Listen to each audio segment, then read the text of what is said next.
ये इन लोगों के कुकर्म और पाप के कारण हम समाप्त होते जा रहे हैं। 150 से ऊपर भारत के लोग लापता हैं। क्यों? जो भारत का निर्माण कर सकते थे वो लापता है और किसी के मन पर कोई असर नहीं है। बस हम थोड़ी सी मदद कर देंगे, हो गया हमारा भारत महान।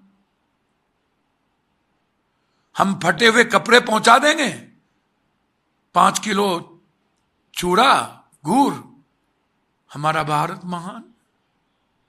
हम खैरात बांटने की प्रवृत्ति पर जी रहे हैं। नमस्कार, न्यूज फॉर नेशन देख रहे हैं आप। आपके साथ मैं हूं राजनंदिनी। नेपाल से जो तस्वीरें सामने आ रही है लगातार बिहार के लोगों को डरा रही है और इसको लेकर के बिहार सरकार और प्रशासन काफी ज्यादा मुस्तैद नजर आ रही है। अब ऐसे में अगर हम आपको बताएं तो सम्राट चौधरी और बीते दिनों प्रत्यय अमृत के द्वारा एक मीटिंग भी की गई जिसमें बाढ़ प्रभावित और संभावित इलाकों को लेकर के बातचीत की गई। इन सभी चीजों के बीच में पूर्णिया सांसद पप्पू यादव काफी ज्यादा गुस्से में नजर आए।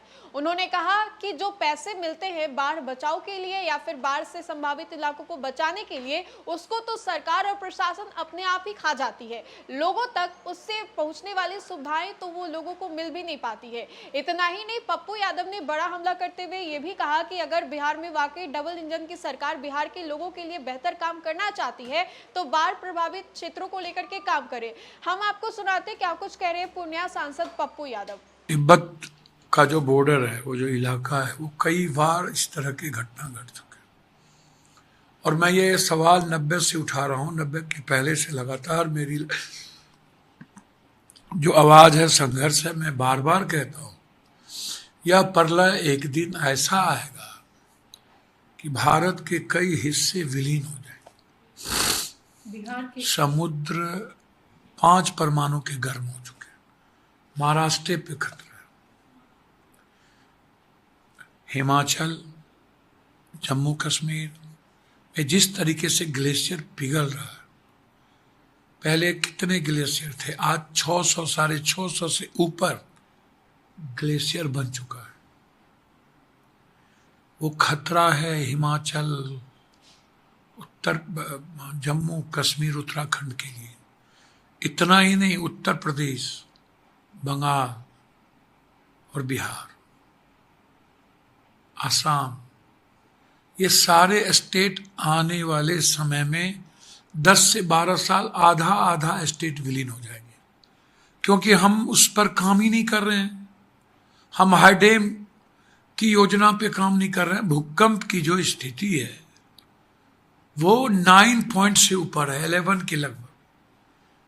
सरकार उस पर काम नहीं कर रही है। चीन का तो कुछ जाता नहीं है।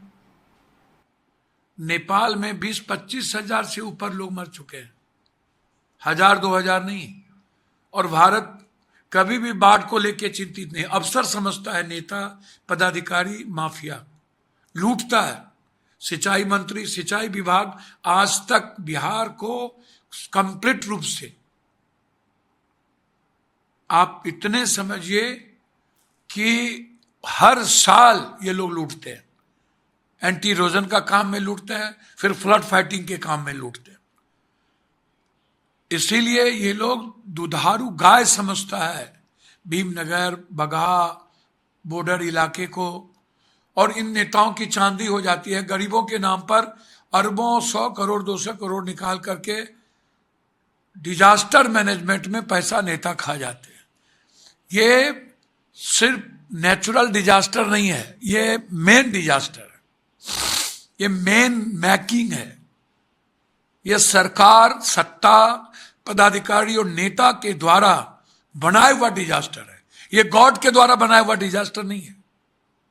ये इन लोगों के कुकर्म और पाप के कारण हम समाप्त होते जा रहे हैं। 150 से ऊपर भारत के लोग लापता हैं। क्यों? जो भारत का निर्माण कर सकते थे वो लापता है और किसी के मन पर कोई असर नहीं है। बस हम थोड़ी सी मदद कर देंगे, हो गया हमारा भारत महान। हम फटे हुए कपड़े पहुंचा देंगे, 5 किलो चूड़ा गुड़, हमारा भारत महान।